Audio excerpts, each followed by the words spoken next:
Meu nome é Oswaldo, tenho 48 anos e eu fui criado na periferia de São Paulo. Aos 13 para 14 anos eu conheci as drogas, como crack, cocaína, heroína, né? São drogas que realmente eu desconhecia até então.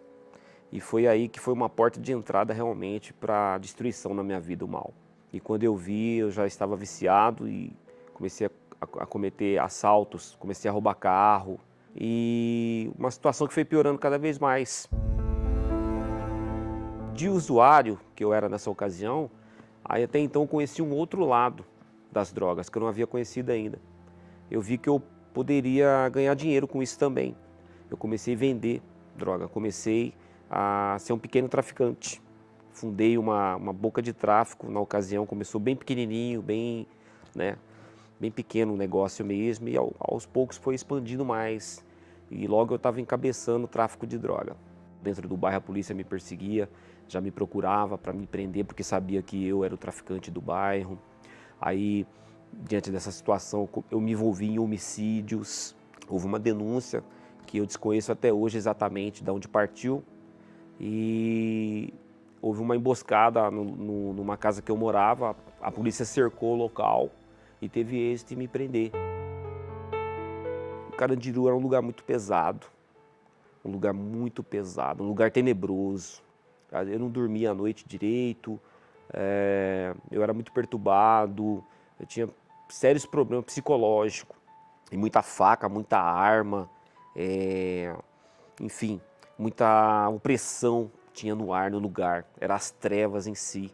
E nesse intermédio de muito sofrimento, voluntários começavam a tentar se aproximar de mim, voluntários da Universal. Então eles vinham falar comigo, poxa, rapaz, dá licença aqui, a gente pode falar um minutinho com você e tal. Tentavam me abordar, né? Você não gostaria de participar ali de uma oração com a gente, né? As primeiras vezes eu resisti, falei, de uma voz que falava dentro da minha mente, né?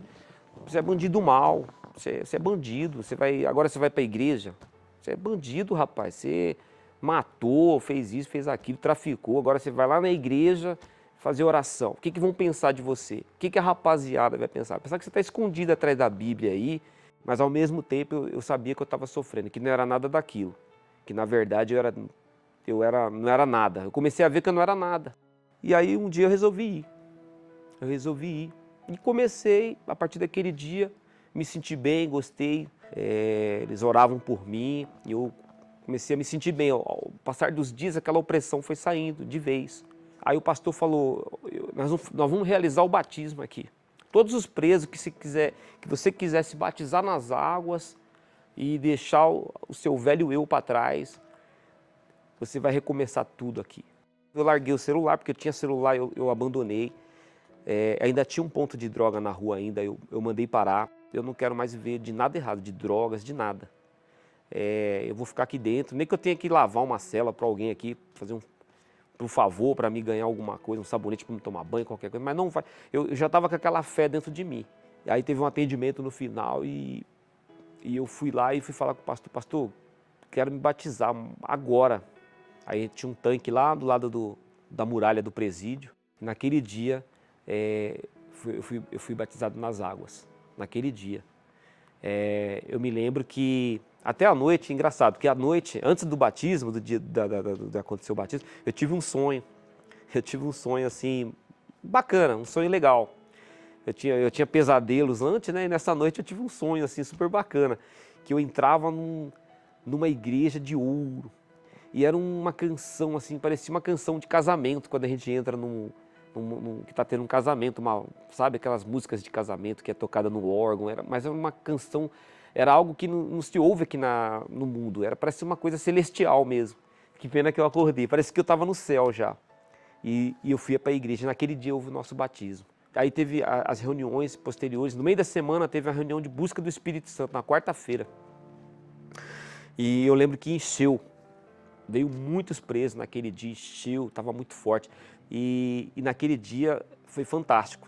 Teve uma busca assim muito forte. A presença de Deus desceu naquele lugar de uma maneira que, quando eu vi, parece que eu estava na hora da busca, parece que eu não estava pisando no chão mais. E eu estava flutuando. Eu não lembrava mais de pena, de cadeia, não lembrava de mais nada do que passou. Para mim não importava se era 30 anos que é minha condenação. Naquele momento, parecia que eu estava no céu. O Espírito Santo, uma força invadiu o meu ser. Uma alegria, uma paz, um amor que invadiu o meu ser. Que eu falei, meu Deus, por que eu não conhecia essa vida antes? Por que eu não conheci tudo isso aqui antes? Por que eu não procurei isso antes de verdade? Porque nada teria acontecido do que aconteceu.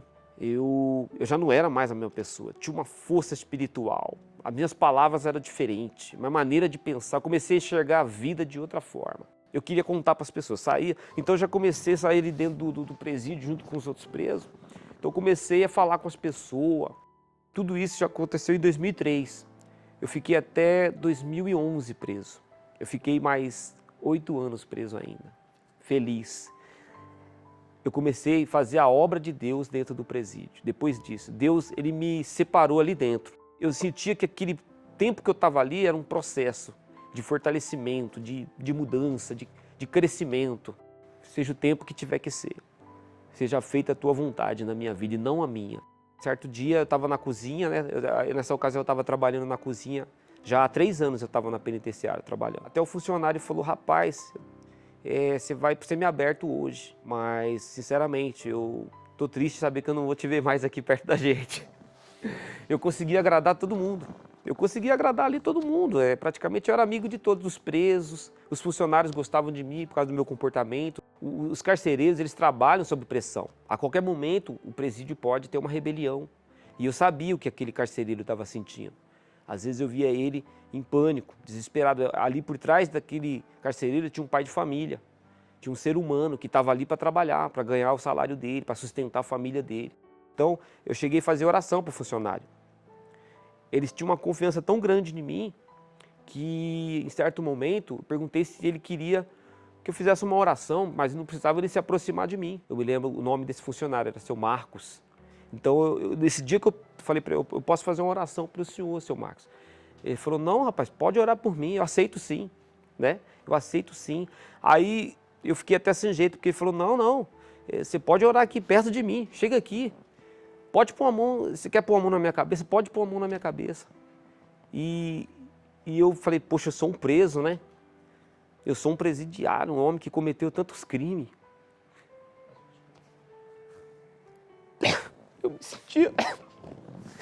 Eu me sentia indigno, porque eu sabia que eu tinha errado. E ele não. Ele nunca tinha feito nada assim errado como eu. Ele era a justiça. Para mim, eu olhava ele como uma justiça e eu a injustiça. Mas naquele momento, eu vi que Deus tinha transformado a minha vida.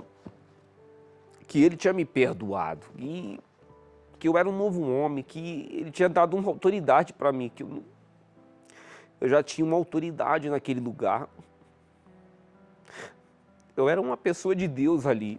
Eu tinha o Espírito Santo. Quem tem o Espírito Santo tem autoridade. E eu coloquei a mão sobre a cabeça dele e orei. E fiz uma oração por ele. Quando terminou aquela oração, ele falou, puxa, rapaz, eu estou sentindo algo aqui que eu estou aliviado. Aí eu tive a primeira saidinha. Mas não tinha saída, né? Tive o direito, né? Me avisaram que eu ia, depois de 10 anos, eu ia ver minha família. Só que aí eu fui até a judiciária, que lá chama judiciária, onde ficam os advogados, né? E aí veio um balde de água fria. Porque uma mulher, ela me falou, ela era tipo de uma escrivã lá, algo assim. Então ela olhou assustada para mim e ela pegou meus papéis e ela falou assim, eu nem poderia falar isso para você. Eu falei, o que, dona? A sua colônia foi cassada. O desembargador, eles alegam que você não tem condição de estar na rua. Seus crimes foram pesados. Você não foi submetido a exame criminológico. Aqui está alegando que você vai ser obrigatório a voltar para o regime mais segregado, fechado. Nem comente com ninguém, porque eu não poderia te avisar isso não, porque o semiaberto é um lugar que eu poderia fugir. E eu ia para a saidinha ver minha família. Então eu poderia não ter voltado. Deus me deu uma inspiração. Eu fiz um habeas corpus e mandei para Brasília. Mandei o habeas corpus para Brasília. Foi julgado na 6ª turma. no Superior Tribunal de Justiça. E passaram-se um tempo e eles aceitaram o recurso feito por mim mesmo. Deus me deu sabedoria para fazer aquele habeas corpus. Um cara que não sabia nem ler e escrever direito, dentro do presídio, com Deus eu aprendi a ler, escrever e fazia até recurso, como se fosse um advogado próprio. E eu mandei esse habeas corpus e passou um determinado tempo, chegou o resultado do habeas corpus. Eu me lembro que naquela época a gente tinha um rapaz que a esposa dele vinha e ela puxava pela internet na época, né? E naquele momento ele chegou e falou para mim assim: Oswaldo, eu tenho uma notícia para te dar. Aí eu falei: rapaz, o que é? E eu acho que você ganhou a sua benção, rapaz. Aí quando eu olhei lá, ele me mostrou o papel. Tava lá, por votação unânime, o Tribunal de Justiça concedeu a ordem. Os 7 juízes do Supremo Tribunal Federal, eles foram a meu favor. Seu funcionário, ele falou: põe o pé em cima da cadeira aí. Aí eu coloquei que ele tirou a trava da pulseira eletrônica, né? Aí eu falei: é liberdade mesmo. E eu saí na fé. Cheguei na igreja do bairrinho lá, uma igreja bem pequenininha, não é nem um templo de Salomão, é uma igrejinha. E o pastor era um pastorzinho, jovem ainda, né? E eu cheguei, tinha eu mais algumas pessoas, e ele falou: ó, você que tem sua oferta, você que tem coragem de dar o seu tudo aí, dá o que você tem. E eu me lembro que eu tinha R$50 só no bolso, era o que eu tinha, para sobreviver, para tudo. Peguei aqueles R$50 e coloquei em cima da Bíblia. E quando foi mais tarde, o telefone tocou, eu tinha uma grana para pegar no presídio que nem eu sabia. Me ligaram, o assistente social me ligou: rapaz, volta aqui amanhã, porque tem um dinheiro aqui para você pegar. Eu tinha dado 50 de oferta, tinha quase R$2.000 lá, que eu nem sabia que eu tinha. Primeira coisa que eu fiz, separei o dízimo, mais uma oferta, e peguei aquele dinheiro e investi. Eu comprei umas coisas para vender e trabalhava um produto. E eu vendia de porta em porta. E minha visão foi se abrindo. Uma visão que eu nunca tive começou a se abrir. Os meus olhos começaram a se abrir para tudo. Hoje eu tenho meu próprio negócio. Hoje eu sou um distribuidor desse produto. O maior agradecimento que eu tenho hoje, diante de Deus, é por, através do trabalho da igreja nos presídios, eu ter recebido o Espírito Santo. Eles me levaram à oportunidade de conhecer o Espírito Santo.